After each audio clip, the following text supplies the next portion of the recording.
My guest tonight is an entrepreneur, philanthropist.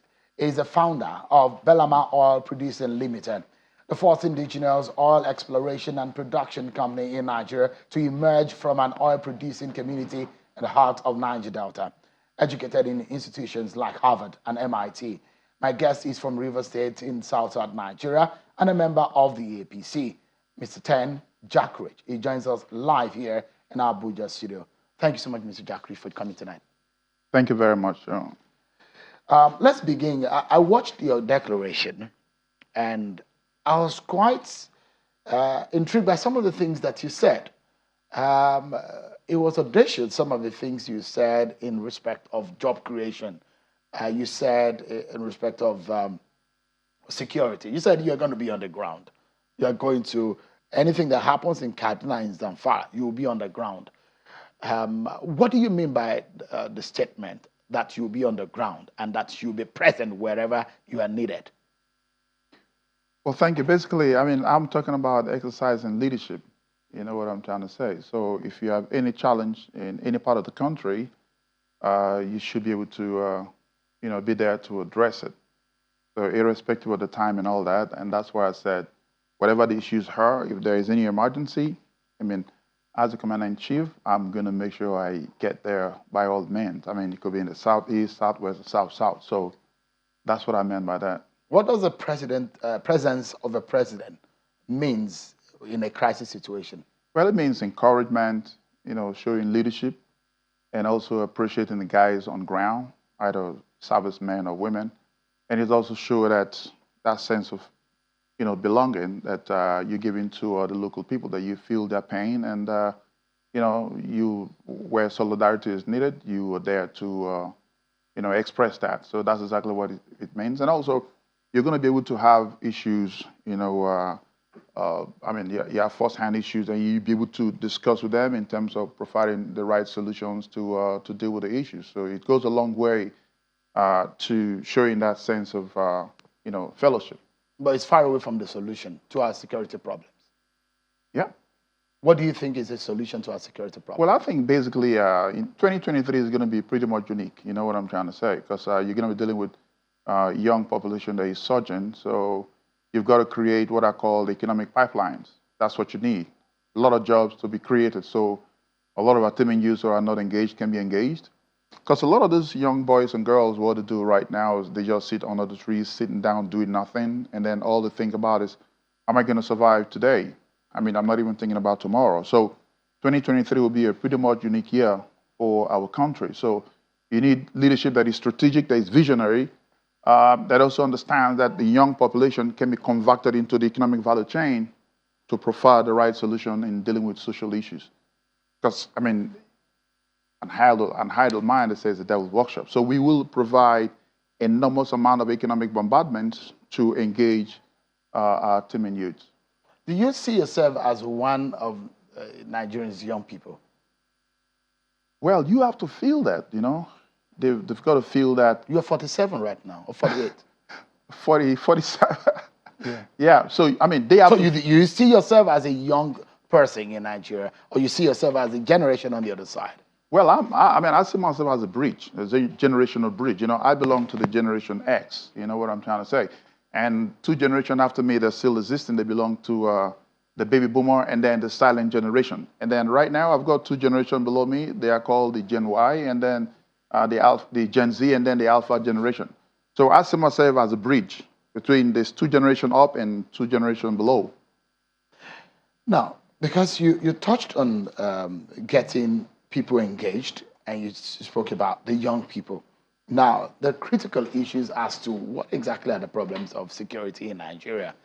What in your mind do you think is the problem of banditry, insurgency in the Northeast? And perhaps, aside the economic issue that you mentioned, what are the other solutions? How would you tackle it? Should he be employed as the president of Nigeria? How would you resolve the insecurity situation?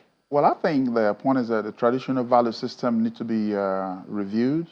There has to be that inclusivity, you know what I'm trying to say? So my strategy in 2023, which is going to be pretty much unique, is to set up what I call the traditional value ecosystem. So it's going to be a combination of the traditional rulers and the government office holder, like the security apparatus and the political leadership at the local government. And then you create an ecosystem where the traditional rulers will have a voice in the manner that the social wellness of those local communities are addressed. You know what I'm saying? But the most important thing that is key that I talk about a lot is economic bombardment. That's what you need. There has to be the social intervention, social security. Because a lot of these, young boys and girls, their parents don't have a job. A lot of these, young boys and girls, their dads and mom, work in a mischief environment. Some of them, their fathers are the ones that open the gates of all these, wealthy and well-to-do, people in society. But what they live in shanty houses where they can't even think about how to take care of their, family needs. So you have a bunch of these kids out there roaming around and not knowing what to do, not having a future. And what they're doing is they congregate and then they take to the left side of life. So you can't do without providing jobs. So economic bombardment is a key engine. That may be an intermediate measure. But I'm talking about immediate measure. Say, for example, within the first 100 days, Well, what would you do to arrest this insecurity or the unrest that we're seeing in some parts of the country? well, I think, listen, the point is that, the first thing I'm going to do when I get in is to provide about 26,000 youth employment.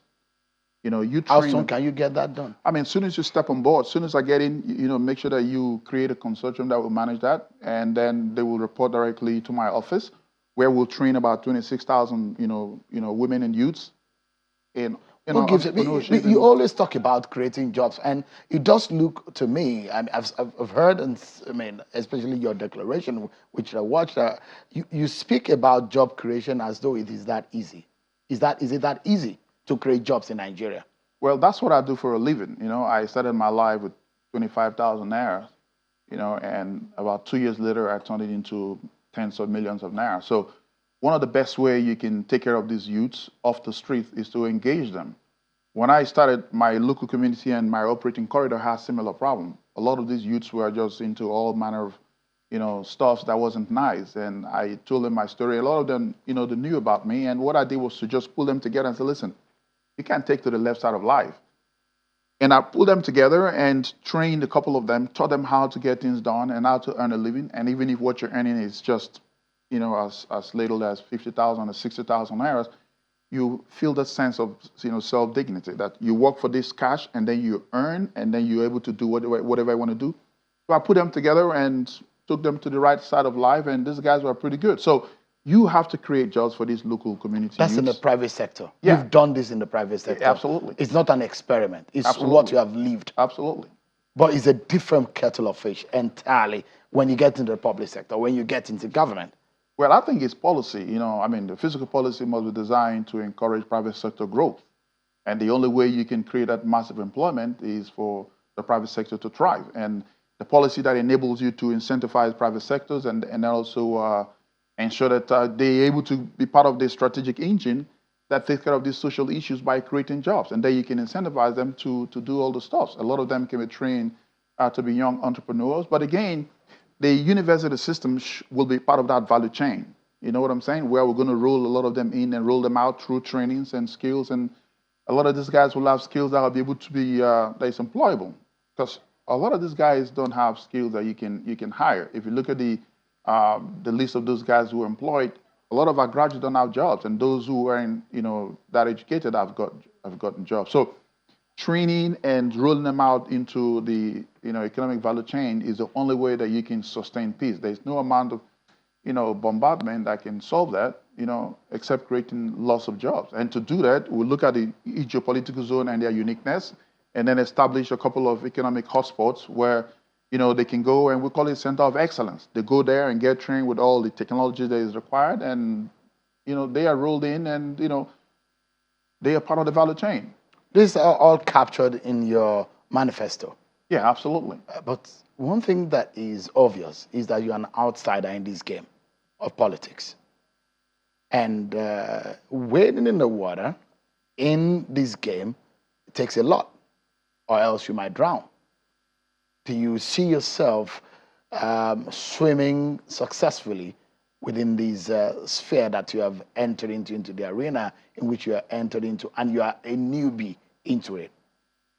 Well, I'll tell you what, this is a difficult, industry. I want to call that industry to go into. But the key thing is my message. My message is key. I've got to convince the message that, tells me that, listen, you can do this job. And when you sell the message to Nigerians and they look at it, they say, listen, this job connects. This message connects. It resonates with the key issues. Right now, we're talking about 2023. The challenges of 2023 will be so unique that it will be different from the challenges of 2022 and 2021 and all that. We're going to be having global economic shockwaves. And this is as a result of, geopolitical uncertainties that is going on right now in Eastern Europe. And this will snowball into Western Europe that will trigger change in the supply chain. You know what I'm saying? Supply chain will be disrupted. And again, it will also trigger that shockwave into the U.S. And economies right now are dealing with a lot of inflation and all that. So 2023, listen, the world economy is about $83 trillion. Continental Africa is about 3% of the global economy. That's struggling with about $2.5 trillion. Nigeria's GDP is about 19.8% of continental Africa's GDP. Now, we are dealing with a consuming economy that does not produce what it consumes. So, as a commodity country, whatever happens to the global commodity market will hit us real hard. So you need leadership that understands this shock wave that the world is going to be dealing with in 2023. So you do? To prepare, absolutely, to prepare for it. Oil and gas is our mainstay. That's where you operate. But then a lot of people will say, we need to look away from that. Oil and gas. So it does look like that is your, that's your energy base. Well, oil and gas is going to be the catalyst.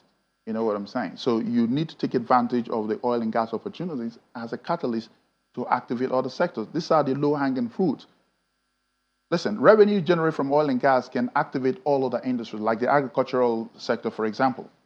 Part of my model is the industrialization of the agricultural sector. Listen, what we consume is over 373 million tons of food produced. That's what we consume. You know what I'm trying to say? But we are only able to produce about 43% of that. So we have that deficit. We're able to produce about 50 something percent. So we have a deficit of about 43%. So that's about 10.8 trillion only in agricultural sector. So if you industrialize the agricultural value chain, you're able to produce a lot that you consume, and then you're able to save that money. But to industrialize and have the technology, you need deep ticket foreign exchange earnings. So you can procure the technology to industrialize that sector and create lots of jobs for your citizens. So the oil and gas is a huge opportunity for us. Right now, I looked at the numbers the other time. We're flying over 850 million million tons, 850 standard cubic feet. Now, if you look at this, it's about 20,000 metric tons.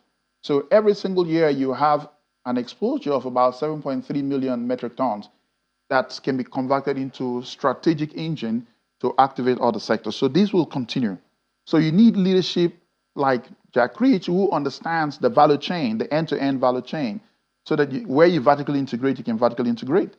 And where a particular asset owner wants to continue to deal with the commodity line, you say, hang on, you have this, but then you need to vary from here so that we'll be able to have warehouses and refine it for our local consumption, and then we can reduce that capital flight that we're dealing with. So anybody watching you right now will say, oh man, he's got a lot of ideas. He has a hang on some of the issues, economic issues predominantly.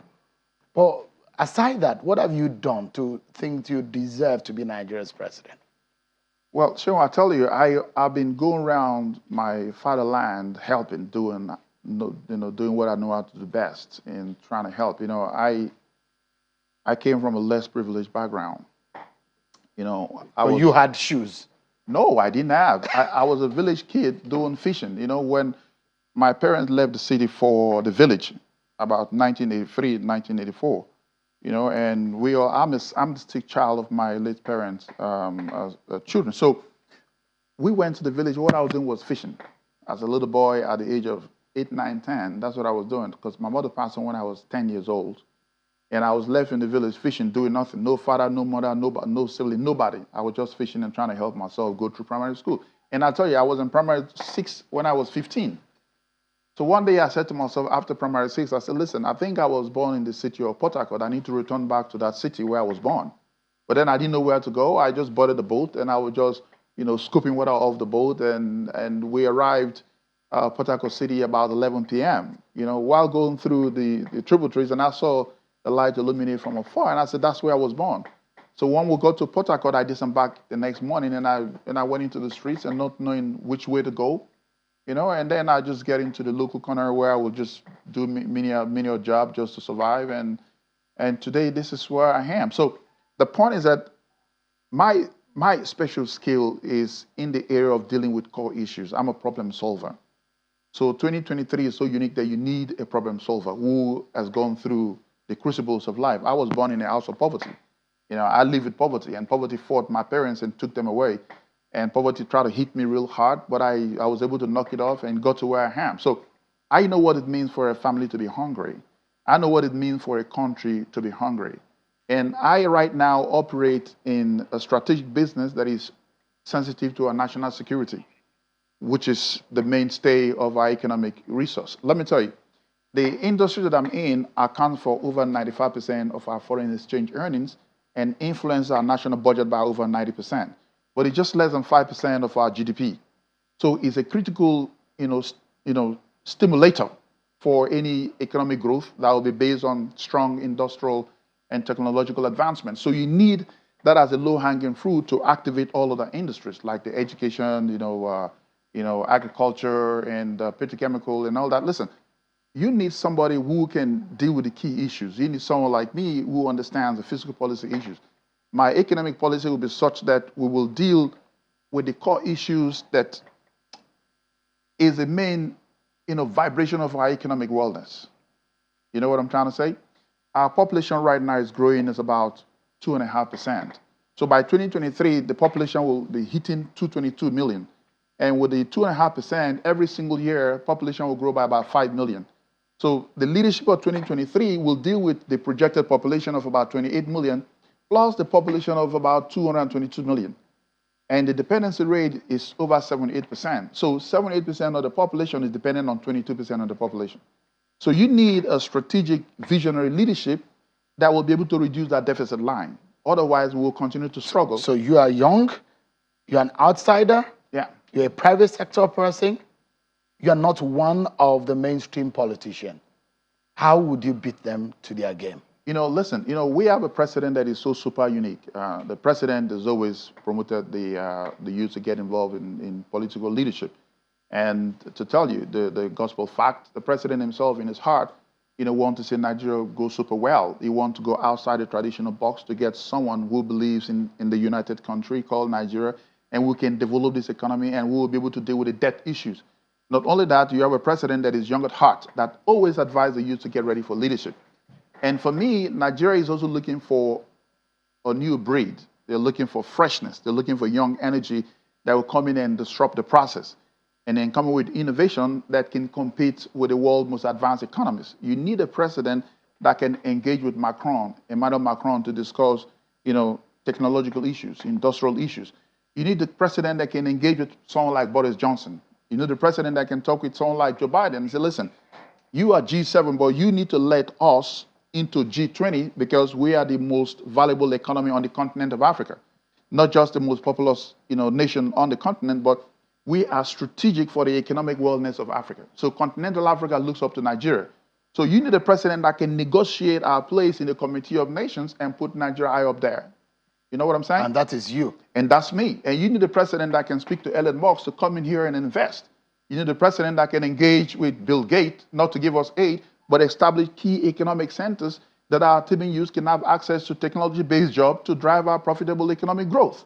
You need a president that can encourage private sector growth. You need a president that can engage the private sector, corporate Nigeria, to contribute our fair share. And then you need a president that can also speak to the foreign investors in here and give them, that hope that the country is super good. But then you need to also contribute your fair share so that we can advance our economy and create All the right. right jobs for our youth. Mr. Ten Jack Rich, thank you so much indeed for coming tonight, and I wish you the very best. I know it's not an easy task, wading the water where a lot of experts, political experts, they've done this all their lives, and I wish you the very best. Thanks so much for coming Thank you tonight. very much, Shehu. My appeal to my wonderful party APC is that you have Jack Rich. I've got my heart for you, and I promise you that when you vote for me, I will not disappoint you. I won't disappoint Nigeria. And I'm also telling Nigerians that APC is a party to go with because it's a progressive party. It believes in innovation. It believes in young people like us. And the party has given the platform to someone like Jack Rich to showcase his value and interest. And I believe strongly that united with her, divided we would never be. And thank you, Sharon, for having me. Thank you so And much.